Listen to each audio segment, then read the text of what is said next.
উনি যখন মক্কা থেকে হিজরত করে মদিনায় গেলেন, তখন মদিনার সকল টাকা পয়সা অর্থনীতির কন্ট্রোল ছিল ইহুদিদের হাতে। বাজার ঘাটের কন্ট্রোল ছিল ইহুদিদের হাতে। পানির কেন্দ্রস্থল যেগুলো কুয়া, সেগুলোর কন্ট্রোল ছিল ইহুদিদের হাতে। বড় বড় খেজুরের বাগান যেগুলো, সেগুলোর কন্ট্রোল ছিল ইহুদিদের হাতে। যদিও মদিনার অধিকাংশ জনগণ মুসলমান হওয়ায়, আনসারি যারা, আর ইহুদিরা সংখ্যায় কম হওয়ায় মদিনা সনদের মাধ্যমে রাসূলুল্লাহ সাল্লাল্লাহু আলাইহি ওয়াসাল্লামই মদিনা নামক নতুন রাষ্ট্রের প্রধান। কিন্তু উনি খুব ভালোভাবে জানতেন যে এই রাষ্ট্রের নাম কাওয়াস্তে প্রধান হয়ে আসলে কোনো কিছু করা সম্ভব নয় যদি অর্থনৈতিক কন্ট্রোল ইহুদিদের হাতে থাকে। তাহলে শুধু আমি প্রধান হিসেবে দায়িত্ব পালন করব, কিন্তু অর্থনীতিতে তাদের মুখাপেক্ষী থাকবো, যেটাও এক প্রকারের গোলামি, পরিপূর্ণ স্বাধীনতা নয়। তো রাসূলুল্লাহ সাল্লাল্লাহু আলাইহি ওয়াসাল্লাম যেহেতু নিজে ব্যবসায়ী ছিলেন, কুরাইশদের মক্কায় মূল পেশা ছিল ব্যবসা, যেটা আল্লাহ কোরআনে নিজে তুলে ধরেছেন, লিইলাফি কুরাইশ ইলাফিহিম রিহলাতাশ শিতাই ওয়াস সাইফ। এখানে তাদের বিজনেস ট্যুরের কথা আল্লাহ তুলে ধরেছেন, যে তারা সিরিয়ার সাথে ব্যবসায়িক যে লেনদেন করত সেটার আলোচনা এখানে তুলে ধরা আছে। তো কুরাইশরা জন্মগত ব্যবসায়ী ছিল, ব্যবসায়ী ছিল তাদের মূল পেশা। যেহেতু মক্কা মরুভূমি হওয়ায়, পানিবিহীন অঞ্চল হওয়ায়, সমুদ্রের নিকটবর্তী অঞ্চল না হওয়ায়, স্বাভাবিক অন্য জীবন ধারণের যে অনুষঙ্গগুলো থাকে সেগুলো সেখানে অনুপস্থিত ছিল। ফলত হজে মানুষজন যে আসতো, এই হজকে কেন্দ্র করে ব্যবসা করা, এটি ছিল কুরাইশদের মূল একটা কাজের অংশ। হজ রাসূলুল্লাহ সাল্লাল্লাহু আলাইহি ওয়াসাল্লাম চালু করেননি। ইব্রাহিম আলাইহিস সালাতু ওয়াসসালামের আদেশ অনুযায়ী ইসমাইলের সন্তানেরা হজ করত, আর কুরাইশরা যেহেতু ইসমাইলের সন্তান ছিল তারাও হজ করত, যদিও তাদের হজের নিয়ম কানুনে ভুল ত্রুটি যেগুলো ছিল সেগুলো রাসূল সাল্লাল্লাহু আলাইহি ওয়াসাল্লাম পরে সংশোধন করে দিয়েছে। তো আল্লাহর নবীর সাথে যে সমস্ত মুহাজির মক্কা থেকে হিজরত করে মদিনায় এসেছে, তারাও বেশিরভাগই ব্যবসায়ী। কিন্তু মক্কা থেকে হিজরত করার কারণে তারা খালি হাতে, রিক্ত হস্তে মদিনায় এসেছে। তো রাসূলুল্লাহ সাল্লাল্লাহু আলাইহি ওয়াসাল্লাম মদিনার আনসারীদের বললেন যে, তোমরা যেহেতু অধিকাংশই কৃষক, মদিনার মানুষের অধিকাংশের পেশা ছিল কৃষিকাজ, আনসারীরা কৃষিকাজ করত, এই মর্মে অসংখ্য হাদিস আছে। তো তোমাদের অধিকাংশের পেশা যেহেতু কৃষক, তোমরা ব্যবসা অত ভালো বুঝবে না, কিন্তু আমার সাথে যারা মহাজির এসেছে এরা সবাই পাকা বিজনেসম্যান, ব্যবসা বুঝে। অতএব তোমরা তোমাদের সম্পত্তি বন্টন করো, মুআলাত, আল্লাহর সন্তুষ্টির জন্য। যার যা আছে মহাজিরদের সেটাতে অংশ দাও, 3 ভাগের 1 ভাগ হোক, অর্ধেক হোক। কারো যদি 10টা উট থাকে 5টা উট দিয়ে দাও, 10 বিঘা জমি থাকলে 5 বিঘা দিয়ে দাও, যাতে অন্তত ওরা হাতে কিছু পুঁজি পায় এবং ব্যবসা শুরু করে। কেননা ব্যবসা যতক্ষণ শুরু না করবে ততক্ষণ মদিনার অর্থনৈতিক কন্ট্রোল রাসূলুল্লাহ সাল্লাল্লাহু আলাইহি ওয়াসাল্লামের হাতে আসবে না। ফলত আল্লাহর নবীর এই মুআলাহ বা ওয়ালা, আনসার এবং মুহাজিরদের মধ্যে তিনি যে ওয়ালার সম্পর্ক করে দিলেন, এটাকে আরবিতে বলা হয় ওয়ালা, যে একটা চুক্তির মতো একটা সম্পর্ক করে দিলেন, সেটার ভিত্তিতে আনসারীরা তাদের ধন সম্পত্তির একটা অংশ মুহাজিরদের দিয়ে দিল। এমনকি এমনও ঘটনা ঘটেছে, কারো 2-3টা স্ত্রী থাকলে তালাক দিয়ে এক স্ত্রীকে মুহাজিরকে দিয়ে দেওয়া হয়েছে, কেন মুহাজিরেরা সব কিছু ছেড়ে এসেছে মক্কা থেকে। তো তারপরে তারা ব্যবসা শুরু করলেন এবং রাসূলুল্লাহ সাল্লাল্লাহু আলাইহি ওয়াসাল্লামের জীবদ্দশাতেই ওসমান ইবনে আফফানের মতো সাহাবী, আব্দুর রহমান বিন আউফের মতো সাহাবী, জুবাইর বিন আল আওয়ামের মতো সাহাবী রাদিয়াল্লাহু তাআলা আনহুম, তারা আল্লাহর নবীর জীবদ্দশাতেই কোটিপতি, মাল্টি বিলিয়নার ব্যবসার মাধ্যমে হয়ে গেছে রাসূল সাল্লাল্লাহু আলাইহি ওয়াসাল্লামের জীবদ্দশাতেই, এবং সেটার উপকারও রাসূলুল্লাহ সাল্লাল্লাহু আলাইহি ওয়াসাল্লাম ভোগ করেছেন। সেটার উপকারের একটা অন্যতম উপকার যেটা রাসূলুল্লাহ সাল্লাল্লাহু আলাইহি ওয়াসাল্লাম ভোগ করেছেন, যেমন একটা ছোট্ট ঘটনা। মসজিদে নববীর আশেপাশের যে অঞ্চলগুলো বা মদিনার মূল পানির যে উৎসগুলো ছিল, আজকেও সৌদি আরবের সবচেয়ে বড় সমস্যা পানি, আজ থেকে 1500 বছর আগে সবচেয়ে বড় সমস্যা, আরও প্রকট সমস্যা পানি। তো পানির কন্ট্রোল যার হাতে, এটা অনেক বড় একটা ক্ষমতার উৎস, পানির কন্ট্রোল যার হাতে। তো বড় বড় কুয়াগুলোর কন্ট্রোল ছিল ইহুদিদের হাতে। ফলত মুসলমানদের উজু করার জন্য, গোসলের জন্য, যেহেতু এটা একটা পবিত্রতা এবং পরিচ্ছন্নতার দিন, ইহুদিদের কাছে নত থাকতে হতো, রাসূলুল্লাহ সাল্লাল্লাহু আলাইহি ওয়াসাল্লামকে অনুরোধ করতে হতো অথবা টাকা দিয়ে পানি কিনতে হতো। তো বিইর রোমা নামক একটা কুয়া মদিনায় ছিল, যেটা মুসলমানদের খুব প্রয়োজন ছিল। আল্লাহর নবী ঘোষণা দিলেন যে কেউ কি জান্নাতে একটি ঝর্ণার বিনিময়ে এই কুয়াটা ক্রয় করে দিবে মুসলমানদেরকে? উসমান ইবনে আফফান রাদিয়াল্লাহু তাআলা আনহু বললেন যে আমি জান্নাতে একটি ঝর্ণার বিনিময়ে এই কুয়া মুসলমানদের ক্রয় করে অক্ফ করে দিলাম আল্লাহর রাস্তায়।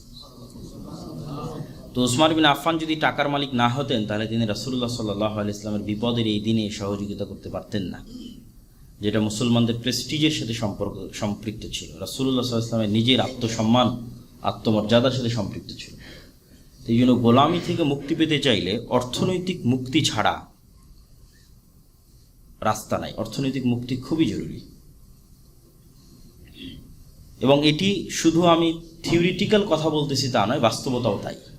ফেরাউন বানু ইসরায়েলকে গোলাম বানিয়েছিল, তার একটা টুলস ছিল অর্থ, সেটি হচ্ছে সুদের ভিত্তিতে লোন দেওয়া। বানু ইসরায়েলদেরকে প্রচুর পরিমাণে সুদের ভিত্তিতে লোন দিত ফেরাউনের অর্থমন্ত্রী কারুন, এবং এই সুদি লোনের মাধ্যমে তারা গোলাম হিসেবে থাকতো ফেরাউনের। তাহলে মানুষকে গোলামে পরিণত করার একটা বড় টুলস হচ্ছে সুদের লোন। এটা আজকের না, আজকে 5000 বছর আগের কথা বলতেছি। সেম সিচুয়েশন মদিনাতেও ছিল, ইহুদিরা সুদের ব্যবসা করত। সেম সিচুয়েশন আজ 1400 বছর পরে, যে সুদি লোনের বেড়া জালে মুসলিম দেশগুলো আটকা আছে, ফলত কেউ স্বাধীন নয়। তো স্বাধীনতার অপর নাম হচ্ছে ক্যাশ টাকার মালিক হওয়া। লোনবিহীন ক্যাশ টাকার মালিক হওয়া মানে স্বাধীন হওয়া। এটা আমাদের চেয়ে রাসূলুল্লাহ সাল্লাল্লাহু আলাইহি ওয়াসাল্লাম খুব ভালো বুঝতেন। তিনি যে খুব ভালো বুঝতেন তার আরেকটা উদাহরণ আজকে রাসূলুল্লাহ সাল্লাল্লাহু আলাইহি ওয়াসাল্লামের সিরা থেকে আমরা তুলে ধরি। বদরের যুদ্ধকে অনেক সময় মনে হতে পারে এটি একটি আহামরি ধর্মযুদ্ধ, হক এবং বাতিলের এক বিশাল আবেগময় যুদ্ধ। ঠিক আছে, অবশ্যই এটি হক এবং বাতিলের দ্বন্দ্ব, কিন্তু বদরের যুদ্ধের যে শুরুটা, এই শুরুর ইতিহাসটা যদি পড়েন তাহলে দেখবেন এখানে মূল চাবিকাঠি ছিল অর্থ, টাকা। রাসূলুল্লাহ সাল্লাল্লাহু আলাইহি ওয়াসাল্লাম মক্কা থেকে হিজরত করে মদিনায় গেছেন। মদিনা এই পাশে, মক্কা এই পাশে, আর সিরিয়া আরও এই দিকে। তো মক্কার মানুষের ব্যবসা ছিল সিরিয়ার সাথে, ফলত লোহিত সাগরের তীরবর্তী যে রাস্তাটা, এই রাস্তাটা হচ্ছে বিজনেস রুট। মক্কা থেকে এই লোহিত সাগরের তীরের রাস্তা ধরে তারা সিরিয়াতে যেত ব্যবসা করতে। তো মুহাম্মদ সাল্লাল্লাহু আলাইহি ওয়াসাল্লাম যখন মক্কা থেকে হিজরত করে মদিনায় গেলেন, তখন তিনি আমাদের এই বিজনেস রুটটা বন্ধ করে দিলেন। অথচ মুহাম্মদের যাওয়া 5 দিনও হয়নি, 10 দিনও হয়নি, 1 সপ্তাহ হয়নি। বিজনেস রুট কাট অফ হওয়ার কারণে আবু সুফিয়ান ব্যবসায়িক কাফেলা নিয়ে ফেরত আসতে পারতেছে না মক্কায়।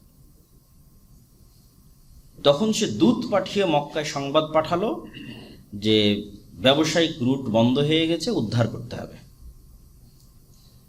তখন আবু জাহাল মক্কা থেকে কাফেলা নিয়ে রওনা দিল। এই জন্য বদরের যুদ্ধ মদিনায় হয়নি, বদরের যুদ্ধ হয়েছে সমুদ্রের ধারে, মদিনা থেকে 300 কিলোমিটার দূরে, 250 কিলোমিটার দূরে, কেন ওটা ছিল বিজনেস রুট।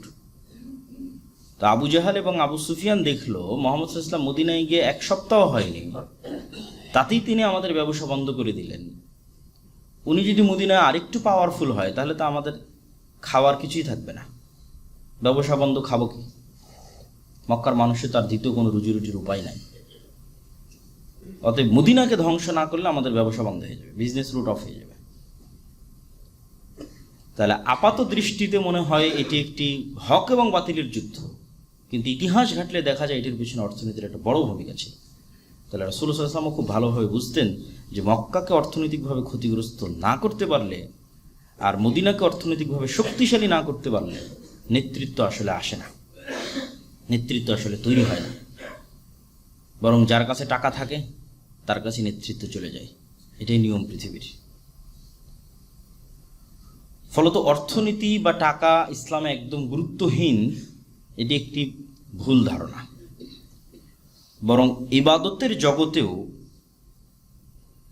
রাসূলুল্লাহ সাল্লাল্লাহু আলাইহি ওয়াসাল্লাম এবং আল্লাহ সুবহানাহু ওয়া তাআলা যে ইবাদতগুলোকে সবচেয়ে বেশি প্রায়োরিটি দিয়েছেন, গুরুত্ব দিয়েছেন, তার মধ্যে সবচেয়ে পাওয়ারফুল ইবাদত হচ্ছে টাকা পয়সা কেন্দ্রিক অর্থনৈতিক যে ইবাদত।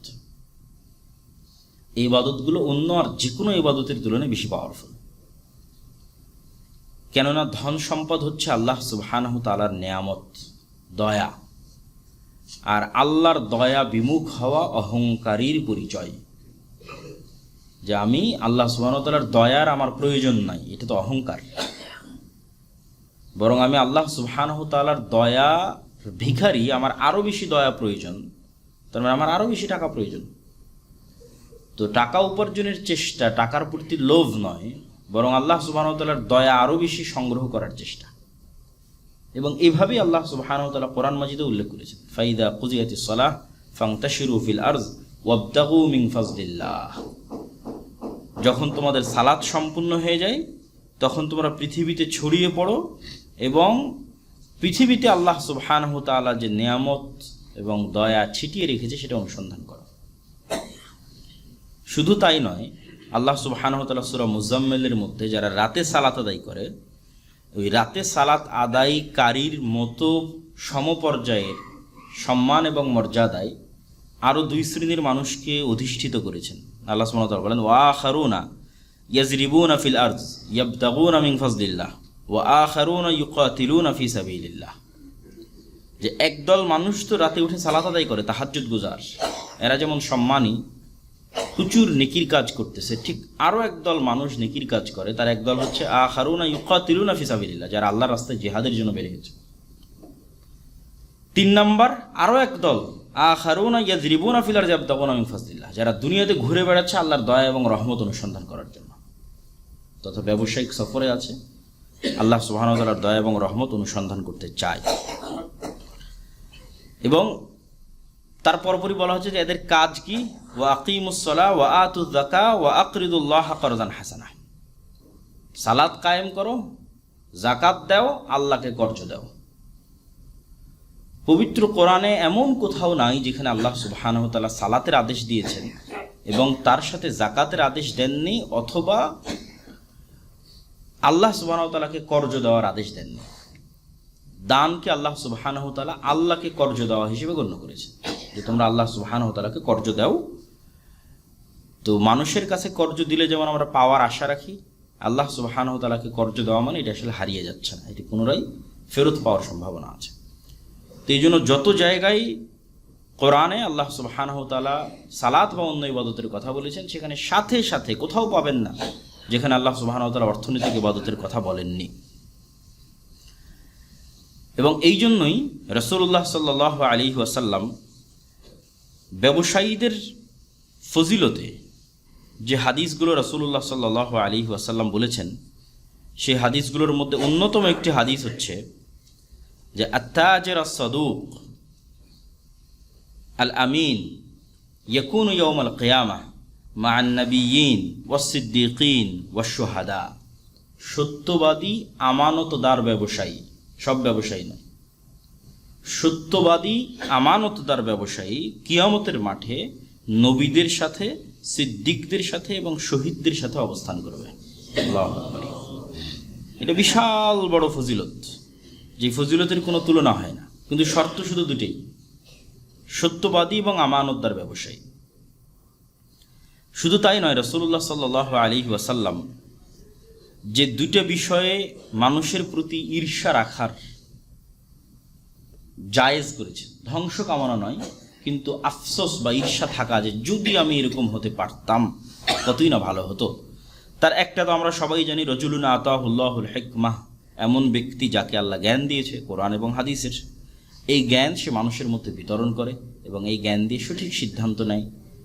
মানুষের অন্তরে আফসোস থাকা উচিত যে আইস, আমি যদি তার মতো জ্ঞানী হতে পারতাম। আরও একটা বিষয়ে মানুষ আফসোস করতে পারে, করা যায়, এই দুইটা বাদে আর কোনো বিষয়ে আসলে আফসোস করার যোগ্য নয়, আর কোনো বিষয়ই পৃথিবীতে আফসোস করার যোগ্য নয়। আর একটা কি, রাজুলুন আতাহুল্লাহু মালান, এমন ব্যক্তি যাকে আল্লাহ টাকা পয়সার মালিক করেছে, ধনী করেছে।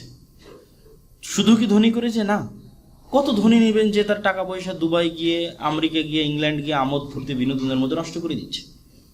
কিন্তু এই ধনী ব্যক্তি ব্যতিক্রম, ওই ধনীকে আল্লাহ শুধু টাকাই দেয়নি, বরং তার টাকা ব্যয় করার তৌফিক দিয়েছে ফি উজুহিল খায়র, আল্লাহ সুবহানাহু ওয়া তাআলার রাস্তায়। এটা অনেক বড় নিয়ামত, পৃথিবীর সবাইকে আল্লাহ দেয় না। টাকা তো অসংখ্য মানুষকে দিয়েছে, কিন্তু কতজন টাকাওয়ালাকে আল্লাহ তৌফিক দিয়েছে যে সে টাকা অন্যায়ের পথে ব্যয় করবে না, আমোদ ফুর্তি বিনোদন হালাল হারাম বাছ বিচার না করে নষ্ট করা সেই পথে ব্যয় করবে না, বরং আল্লাহর রাস্তায় ব্যয় করবে। এই নিয়ামত আল্লাহ সবাইকে দেয় না। তো কাউকে যদি কেউ দেখে যে আল্লাহ কাউকে এই নিয়ামত দিয়েছে যে সে কোটি কোটি টাকার মালিক, ওসমান বিন আফফানের মতো, আবার সেই কোটি কোটি টাকা তাকে আল্লাহ তৌফিকও দিয়েছে আল্লাহর রাস্তায় ব্যয় করার, তাহলে এটা নিয়ে জন্য তার অন্তরে আফসোস থাকে, ঈর্ষা থাকে, যদি আমি এরকম হতে পারতাম যে আমিও একদিন কোটি কোটি টাকার মালিক হব আর সেই টাকা আল্লাহ সুবহানাহু ওয়া তাআলার রাস্তায় ব্যয় করব, অন্যায়ের পিছনে খরচ করব না। টাকার মালিক তো সবাই হয়, কিন্তু আল্লাহর রাস্তায় ব্যয় করার তৌফিক কতজনের হয়? তো এই হাদিসগুলো স্পষ্টভাবে প্রমাণ করে যে ধন সম্পদ উপার্জনের, টাকা পয়সা উপার্জনের গুরুত্ব ইসলামে সীমাহীন এবং অপরিসীম। এখানে আরেকটি বিষয় যেটি আমরা তুলে ধরতে চেয়েছি, যে অন্য ইবাদতের তুলনায় দান শক্তিশালী এবং পাওয়ারফুল হওয়ার পিছনে কারণ কি? প্রথমত, মানুষের পক্ষে এটি সম্ভব নয় যে মানুষ যেই দিন থেকে পৃথিবীতে এসেছে অথবা যেই দিন থেকে তার বুদ্ধি হয়েছে সেই দিন থেকে সে দাবি করতে পারবে যে আমি ইবাদতে কোনো কমতি করিনি, অথবা দাবি করতে পারবে যে আমি কোনো গুনাহে লিপ্ত হইনি। এই দুইটা চ্যালেঞ্জ দেওয়া মানুষের জন্য খুব কঠিন। যে কেউ কিয়ামতের মাঠে দাঁড়িয়ে আল্লাহকে চ্যালেঞ্জ দিয়ে বলবে, আল্লাহ আমি এক ওয়াক্ত সালাতও মিস দেইনি, অতএব জান্নাতে আমি যাবই, এই চ্যালেঞ্জ দেওয়া মানুষের জন্য কঠিন। অথবা কিয়ামতের মাঠে কেউ দাঁড়িয়ে বলবে যে আল্লাহ আমি একটাও গুনাহ করিনি, অতএব জান্নাত তো আমার সম্পত্তি, কে বাধা দিবে? এইটা আসলে অসম্ভব মানুষের জন্য। মানুষ গুনাহে যেমন লিপ্ত হয়, ইবাদতেও তেমন কমতি করে। সালাত, সিয়াম, হজ, যাকাত সবগুলোতে ভুল ত্রুটিতে ভরা, কমতিতে ভরা। আবার আর একদিকে আছে গুনাহের ভারী বোঝা। ফলত মানুষকে জান্নাতে যাওয়ার জন্য আল্লাহর দয়ার মুখাপেক্ষী হতে হয়, যে আল্লাহ আপনি যদি ক্ষমা করেন তবে আমি জান্নাতে যেতে পারবো, তাছাড়া জান্নাতে যাওয়ার আমার কোনো উপায় নাই। কিন্তু দুইটা ক্ষেত্রে আল্লাহ সুবহানাহু ওয়া তাআলা নিজে বলেছেন যে মানুষ দাবি করে নিশ্চিতভাবে জান্নাতে যেতে পারবে। যেখানে আল্লাহ জান্নাত বিক্রি করার ঘোষণা দিয়েছেন এবং এটিকে সবচেয়ে লাভজনক ব্যবসা বলেছেন, এটাকেও ব্যবসা বলা হয়েছে, ক্রয় বিক্রয় বলা হয়েছে। যে হাল আদুল্লুকা আলা তিজারাতিন তুনজিকুম মিন আযাবিন নার, আমি কি তোমাদেরকে ওই ব্যবসার কথা বলবো না যে ব্যবসা তোমাদেরকে জাহান্নামের আগুন থেকে বাঁচাবে? এটা একটা ব্যবসা, বিজনেস। ঠিক আমরা যেমন গুলশানে প্লট এবং ফ্ল্যাট কিনতেছি, ঠিক তেমনি আল্লাহ জান্নাতে প্লট এবং ফ্ল্যাট বিক্রি করবে, সেল করবে, করতেছে। মানুষকে টাকা দিয়েই কিনতে হবে। তো আল্লাহ সুবহানাহু ওয়া তাআলা বলতেছেন যে এই জান্নাত বিক্রি হবে দুইটা জিনিসের বিনিময়ে। ইন্নাল্লাহা আশতারা মিনাল মুমিনিনা আনফুসাহুম ওয়া আমওয়ালাহুম বিআন্না লাহুমুল জান্নাহ। এক মানুষকে আল্লাহ যে ধন সম্পদগুলো দিয়েছে তার মধ্যে সবচেয়ে দামি আর মানুষের কাছে সবচেয়ে প্রিয় তার নিজের জীবন। সবচেয়ে প্রিয় মানুষের কাছে তার নিজের জীবন। কেউ যদি তার নিজের জীবনটাই আল্লাহ সুবহানাহু ওয়া তাআলার রাস্তায় দিয়ে দেয়, তাহলে ওর যদি ইবাদতে কমতিও থাকে, ওর যদি গুনাহ থাকে, সবগুলোর জন্য এই জীবন কাফারা হিসেবে গণ্য হয়ে যাবে এবং জান্নাত ওর কাছে বিক্রি হয়ে যাবে। ফলত সে নিশ্চিত, কোনো সন্দেহ ছাড়া জান্নাতে যাবে, অনিশ্চয়তার কিছু নাই। আর একজনের কাছে আল্লাহ সুবহানাহু ওয়া তাআলা জান্নাত বিক্রি করে দিবে যে তার টাকার পাওয়ারে, টাকার ক্ষমতায় তার ইবাদতের কমতিরও রিকভারি করার মতো সে টাকা উপার্জন করেছে, তার গুনাহের কাফারা দেওয়ার মতোও সে টাকা উপার্জন করেছে। কেন, কিয়ামতের মাঠে তো পাওনাদারের অভাব হবে না। দুনিয়াতে যেমন কেস, কোর্ট কাচারিতে মামলা হলে জরিমানা দিয়ে বাঁচা যায়, কিয়ামতের মাঠেও টাকার জোরে মানুষ বাঁচতে পারবে, টাকার ক্ষমতায় মানুষ বাঁচতে পারবে। কিন্তু কিয়ামতের মাঠে নতুন করে টাকা উপার্জনের কোনো সুযোগ নাই। কিয়ামতের মাঠে নতুন করে কারো কাছে ধার কর্য করার সুযোগ নাই। দুনিয়াতেই কোটিপতি হতে হবে এবং সেই কোটি টাকা আল্লাহর অ্যাকাউন্টে জমা রেখে কিয়ামতের মাঠে কোটিপতি অবস্থায় উঠতে হবে। যে কিয়ামতের মাঠে আমি উঠতেছি যখন আমি কোটি কোটি টাকার মালিক। তাহলে এবার আমার ইবাদতেও যদি কমতি থাকে, আমার গুনাহও যদি থাকে এবং মানুষও যদি পাওনাদার থাকে, সবগুলোকে এই টাকার ক্ষমতায় রিকভারি দিয়ে নিশ্চিত জান্নাতে যাওয়া যাবে, সন্দেহ ছাড়া।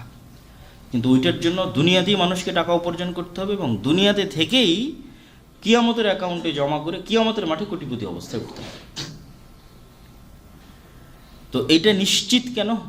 আল্লাহ সুবহানাহু ওয়া তাআলা তো ঘোষণা দিচ্ছেন, সেটা তো আছে। তারপর লজিক্যালিও যদি বোঝার চেষ্টা করেন যে স্বয়ং আল্লাহ নিজেই পৃথিবীতেই ইবাদতের কমতি টাকা দিয়ে পূরণ করার সুযোগ দিয়েছেন, গুনাহের কাফফারা টাকা দিয়ে মিটিয়ে দেওয়ার সুযোগ দিয়েছেন দুনিয়াতেই।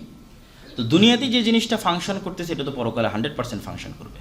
যেমন আপনি যদি হজ করতে যান, কোথাও যদি ভুল ত্রুটি হয়, জামরায় হয়তো পাথর নিক্ষেপ করতে যাননি বা কোনো সমস্যা, তখন আপনাকে বলা হবে দম দেন, মানে একটা খাসি অথবা একটা দুম্বা আল্লাহ রাস্তায় দান করেন, তাহলে ইবাদতে যে কমতিটা হয়েছে ওটা পূরণ হয়ে যাবে। ধরেন রমজান মাসে আপনি স্ত্রীর সাথে দিনের বেলায় সাংসারিক জীবনে গেছেন, এটা কবিরা গুনাহ।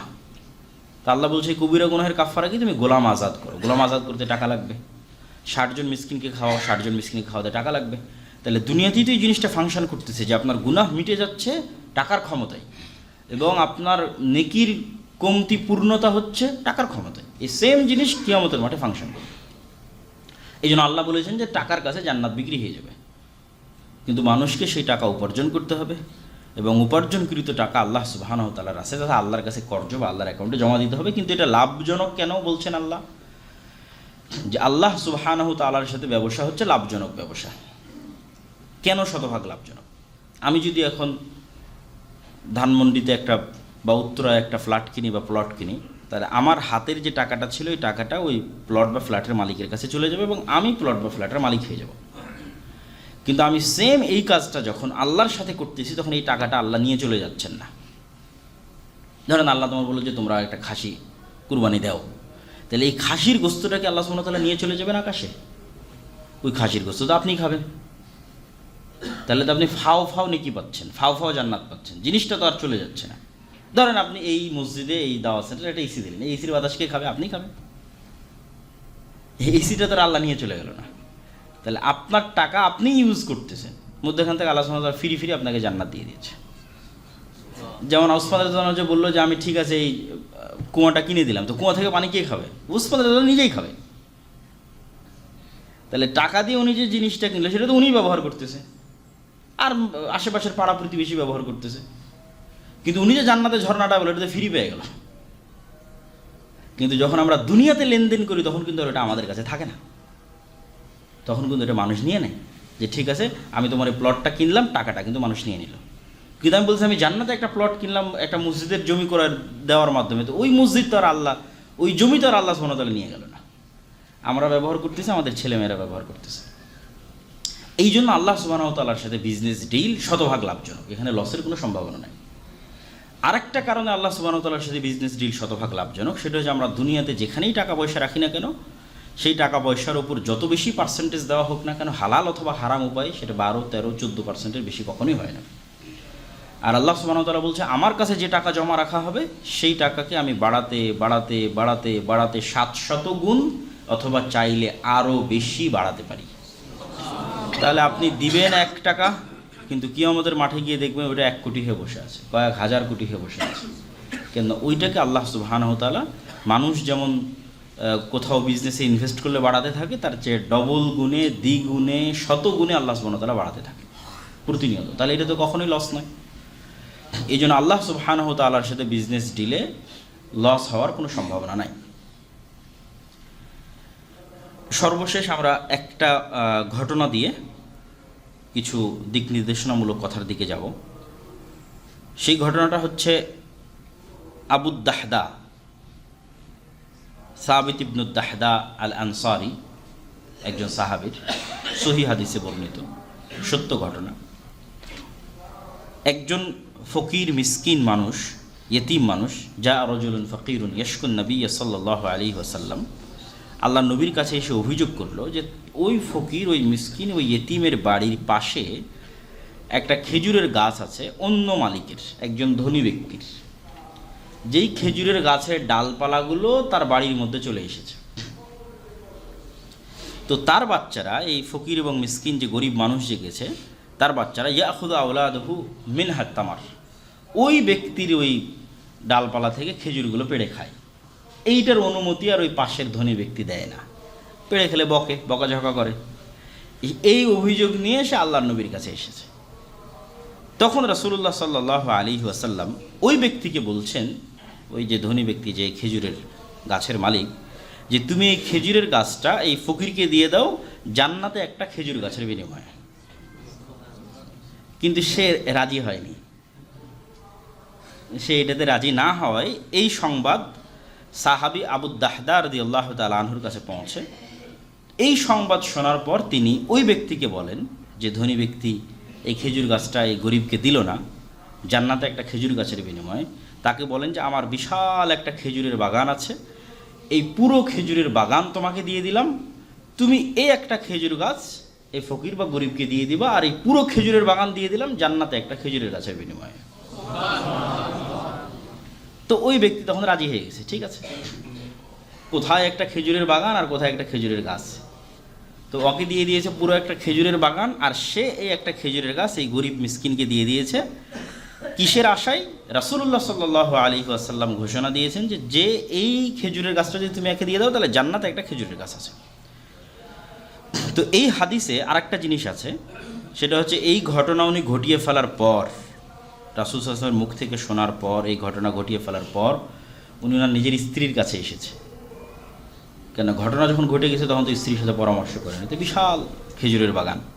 তো স্ত্রীকে উনি বলতেছে যে উম্মুদ দাহদা, আমি তো এই পুরো খেজুরের বাগান জান্নাতে একটা খেজুরের গাছের বিনিময়ে দিয়ে দিয়েছি, তো তোমার মতামত কি? তখন ওনার স্ত্রী বলছে রবে হাবাইউক, যে তোমার এই বিজনেস সফল কাম হোক, আল্লাহর সাথে এই ব্যবসা সফল হোক। তো ওনাদের স্ত্রীরাও তাদের সাথে দিনের সহযোগী ছিলেন এবং হৃদয় এবং অন্তর বড় ছিল।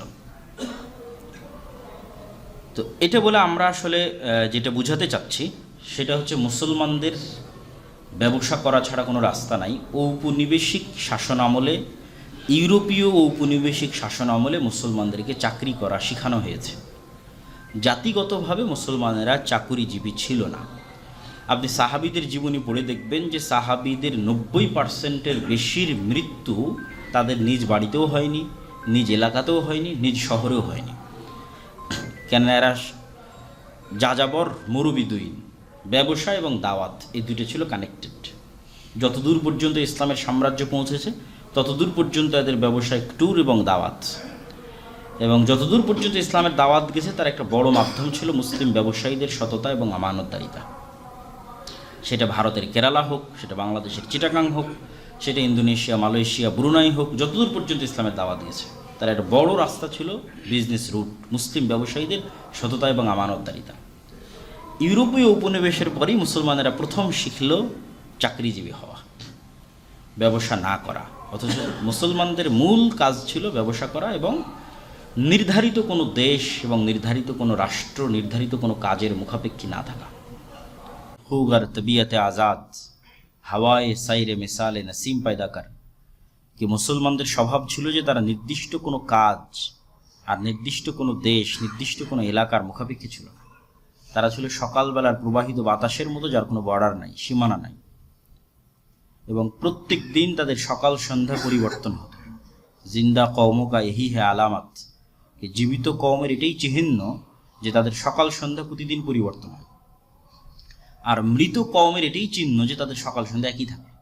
তাহলে যখন আমি চাকুরিজীবী তখন প্রতিদিন আমার অফিস টাইম সেম, এবং আমি সেম টাইমে অফিস যাচ্ছি, সেম টাইমে অফিস থেকে আসতেছি, তাহলে আমার সকাল এবং সন্ধ্যা একই রকম।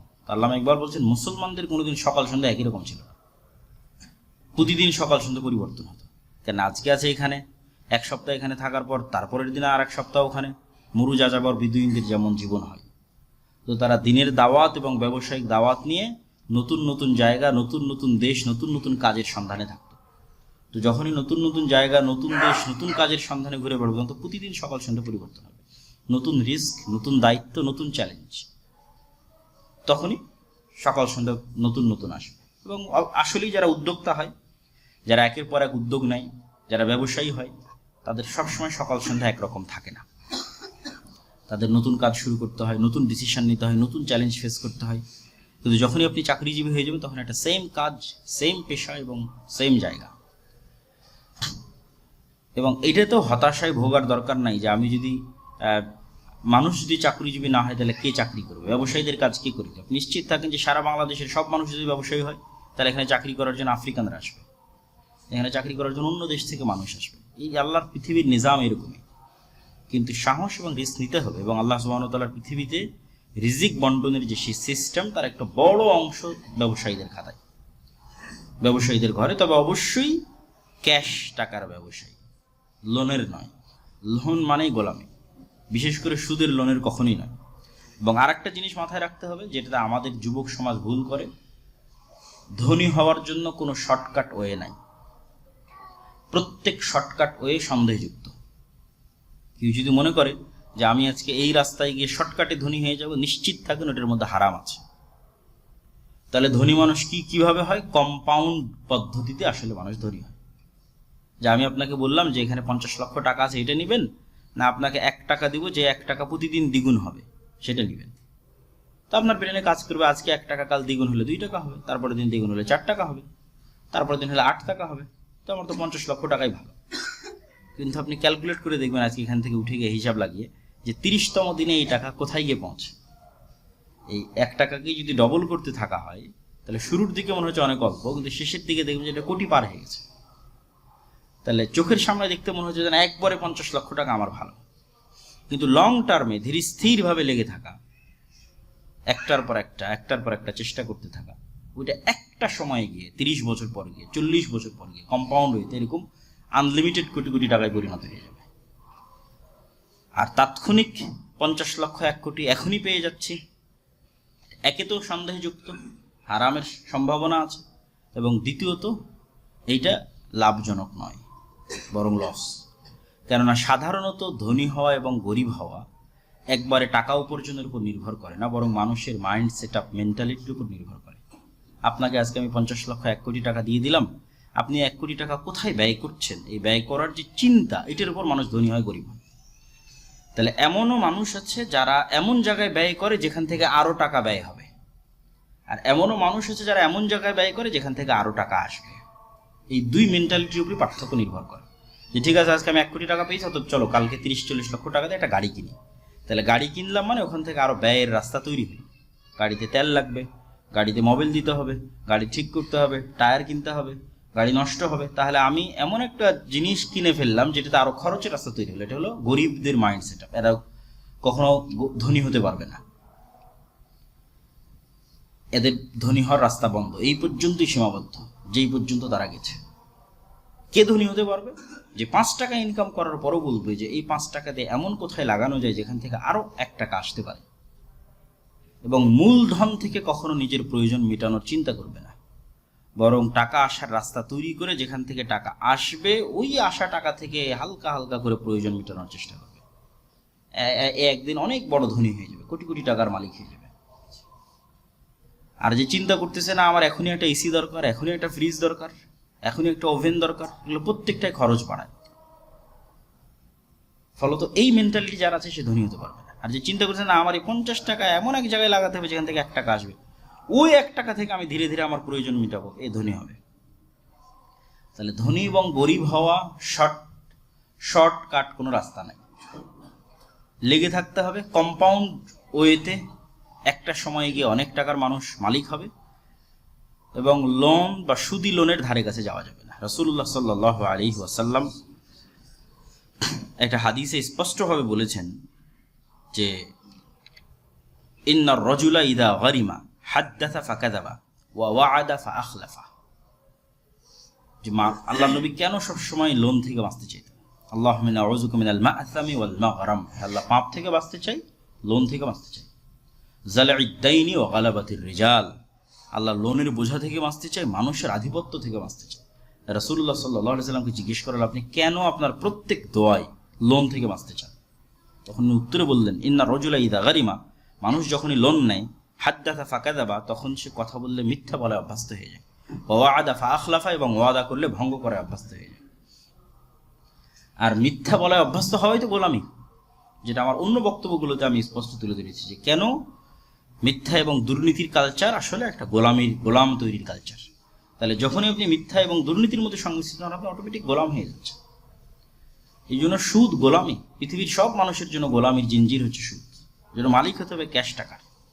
এবং এখানে আরো একটা জিনিস মনে রাখতে হবে যে সুদের উপর লোন বহু পরে কর্জে হাসানা দিয়ে বিলাসী পণ্য ক্রয় করা জায়েজ কিনা এটাও সন্দেহযুক্ত।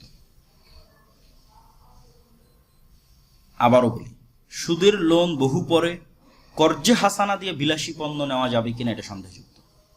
তাহলে কর্জে হাসানা কখন নেওয়া যাবে? যখন আপনি বিপদে, ভাই আমি অ্যাক্সিডেন্ট করেছি, অপারেশন করতে পারছেন, একটু কর্জে হাসানা দিবা, এখন কর্জে হাসানা জায়েজ। ভাই আমি একটা এসি কিনতে চাই, কর্জে হাসানা দিবা? সুদের লোন বহু পরে কর্জে হাসানা দিয়ে এসি কিনবে, এটা হালাল হওয়ার চান্স খুব কম। এটা ইসলামের মূলনীতির বিরুদ্ধে, ইসলামের যে বেসিক মূলনীতি আল্লাহ সুবহানাহু ওয়া তাআলা তৈরি করেছেন সেটার বিরুদ্ধে। তো বিলাসী পণ্য ক্রয় করতে গিয়ে আমরা বেশি সুদের লোনে যুক্ত হচ্ছি। আর আমি আপনাকে বলতেছি যে বিলাসী পণ্য সুদের লোন দিয়ে কিনা তো বহু পরে, বিলাসী পণ্য কর্জে হাসানা দিয়ে কিনা যাবে কিনা এর কোনো দলিল কোরআন এবং হাদিস থেকে দেওয়া কঠিন আছে। তাহলে কর্জে হাসানাই জায়েজ কখন? যখন বিপদে আপনি, তখন কর্জে হাসানা জায়েজ। এবং তখন যদি আপনাকে কর্জে হাসানা দেয় তাহলে এর ফজিলত কোরআন এবং হাদিসে পরিপূর্ণ হয়ে আছে। ফলত আমাদের ইসলামের যে অর্থনৈতিক মূলনীতি আছে, এই মূলনীতি আমাদের বুঝতে হবে এবং সেই মূলনীতি আমাদের জীবনে প্রয়োগ করে যদি আমরা চলার চেষ্টা করি এবং আল্লাহ সুবহানাহু ওয়া তাআলা যদি আমাদের ধন সম্পদে বরকত দান করেন, বরকতের আরও অসংখ্য অনুষঙ্গ আছে, অপচয় না করা, আল্লাহর রাস্তায় দান করা, বিপদ আপদ থেকে বাঁচা, দাউ মারদাকুম বিসসাদাকাহ, সাদাকার মাধ্যমে, দানের মাধ্যমে মানুষ বিপদ আপদ থেকে বেঁচে যায়। এবং ওয়া তো হাক্কাহা ইয়াউমা হাসাদিহা, এবং যখনই কোনো একটা কিছু ইনকাম করা, কোনো একটা কিছু পাওয়া, তখনই সেটার থেকে অল্প কিছু হলেও মানুষকে দিয়ে দেওয়া। দেখা যায় আজকে বাড়ি থেকে 5টা লাউ উঠেছে, লাউয়ের গাছ থেকে একটা মানুষকে দিয়ে দেওয়া। আজকে 10 কেজি আম উঠেছে, 1 কেজি মানুষকে দিয়ে দেওয়া। আজকে 30,000 টাকা বেতন পেলাম, 1,000 টাকা আল্লাহর রাস্তায়। এরকম যে কোনো প্রত্যেক যে ইনকাম থাকবে সেই ইনকামের একটা অংশ আল্লাহ সুবহানাহু ওয়া তাআলার রাস্তায় দিয়ে দিলে বিপদ আপদ কমে যাবে এবং কঠিন থেকে কঠিন যে অসুখ বিসুখগুলো হয়, সেই কঠিন থেকে কঠিন অসুখ বিসুখগুলো থেকে বেঁচে থাকার সম্ভাবনা বাড়বে এবং জান্নাত ক্রয়ের সুযোগ বাড়বে। তো আল্লাহ সুবহানাহু ওয়া তাআলা আমাদের আজকের যে আলোচনা আমরা তুলে ধরলাম, এই আলোচনা থেকে আমাদের এতটুকু শিক্ষা অর্জনের আল্লাহ সুবহানাহু ওয়া তাআলা আমাদের তৌফিক দান করুক যে আমরা যেন আমাদের অর্থনৈতিক কার্যক্রমকে কোনো সময় অবমূল্যায়ন না করি।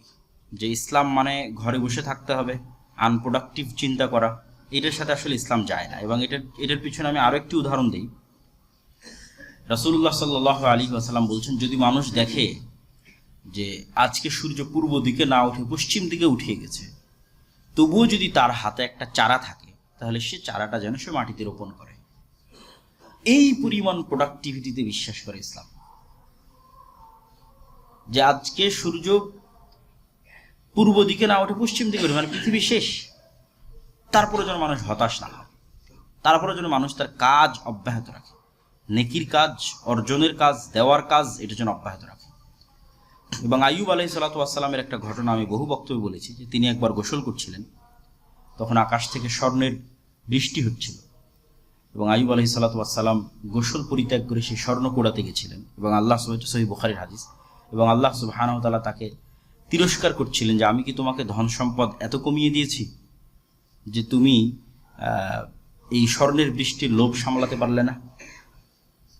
তখন তিনি উত্তরে আল্লাহ সুবহানাহু ওয়া তাআলাকে বলেছিলেন যে আমি এটা স্বর্ণের যে লোভ, সেই লোভ থেকে আসলে আমি এখানে আসিনি, বরং আমি এখানে এসেছি, আমি যতই কোটি টাকার মালিক হই না কেন, আমি আল্লাহর দয়া থেকে অমুখাপেক্ষী নই।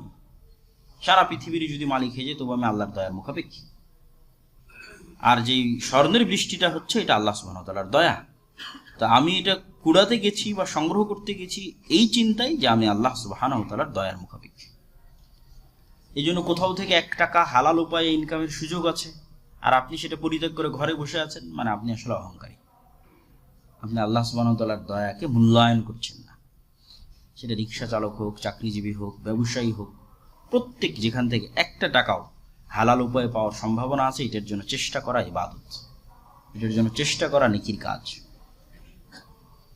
এটার জন্য পরিশ্রম করা নেকির কাজ। এবং শুধু নিয়তের উপর ভিত্তি করে সম্পূর্ণ সময়টা ইবাদত হিসেবে গণ্য হয়ে যাবে। শুধু নিয়ত যে আমি এটা উপার্জন করব, আরও বেশি আল্লাহ সুবহানাহু ওয়া তাআলার রাস্তায় দান করবো, তাহলে ব্যবসা করেন, বিজনেস করেন, চাকরি করেন, পুরো সময়টা ইবাদত হিসেবে গণ্য হবে, কোনো লস নাই।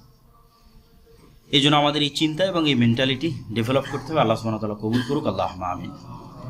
বক্তব্যের শেষে সংক্ষিপ্ত যে একটা ঘোষণা, সেটা হচ্ছে আমরা আমাদের নতুন যে বিল্ডিং নিচ্ছি দাওয়া সেন্টারের জন্য, আমরা চেষ্টা করতেছি যেন আমাদের রমাজানটা সেখানে আমরা শুরু করতে পারি ইনশাআল্লাহ। এটা মিরপুর মেট্রো স্টেশন 11, এই পাশেই, রাস্তার যে পাশে আমরা আছি সেই পাশেই মোহনা টিভির গলি বলেন, সেই গলিতে। তো কার্যক্রম শেষ হলে আমরা আপনাদেরকে ছবি সহ ভিডিও সহ আমাদের যে সামাজিক যোগাযোগ মাধ্যমগুলো আছে সেগুলোতে আমরা জানিয়ে দেবো ইনশাআল্লাহ। তবে মানসিকভাবে আমরা প্রস্তুত থাকি যে যদি আল্লাহ সুবহানাহু ওয়া তাআলা তৌফিক দেয় এবং সহজ করে, তাহলে রমাজান আমরা সেখানে কার্যক্রম শুরু করবো ইনশাআল্লাহ। এবং আমাদের নিব্রাস ইন্টারন্যাশনাল স্কুলও ভিন্ন আর একটা বিল্ডিংয়ে চলে যাচ্ছে দাওয়া সেন্টার থেকে, যেটার সম্ভাব্য লোকেশন হচ্ছে রাস্তার ওই পাশে সিটি ক্লাবের যে মাঠ আছে সেই মাঠের সাথে একটা বিল্ডিং। এবং আমাদের ভর্তি কার্যক্রম 15ই জানুয়ারি পর্যন্ত চলমান থাকবে নতুন সেশনের জন্য, জানুয়ারি সেশনের জন্য। তো এই ভর্তি কার্যক্রমে আপনাদের পরিচিত কেউ থাকলে তাদেরকে অবশ্যই জানানোর চেষ্টা করবেন। আমাদের এখানে আলহামদুলিল্লাহ কোরআন হিফজ থেকে শুরু করে, আরবি ভাষা থেকে শুরু করে, আর ইংলিশ মিডিয়াম